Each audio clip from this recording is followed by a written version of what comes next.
అందరితో ఉండాలి. అదే నిన్ను నువ్వు తెలుసుకోవాలి అంటే ఒంటరిగా ఉండాలి. అవకాశం అనేది వర్షం లాంటిది. అది కురిసినప్పుడే మనం తడవాలే తప్ప మనం తడవాలి అనుకున్నప్పుడు అది కురవదు. కాబట్టి చేయి జార్చుకోకండి. ఇతరుల గురించి మీకు చెప్పేవారు మీ గురించి కూడా ఇతరులకు చెప్తారు. గుర్తుంచుకోండి. నీటిలో పడవ ఉండాలే కానీ పడవలో నీరుండకూడదు.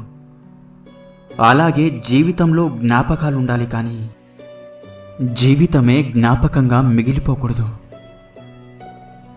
క్రమశిక్షణ లేని చదువు, సమయపాలన లేని విధి నిర్వహణ, అలాగే ఆచరణ లేని మాటలు నీకే కాదు నీ చుట్టుపక్కల వారికి కూడా కీడు చేస్తాయి. దీపం విలువ చీకట్లోనే తెలుస్తుంది.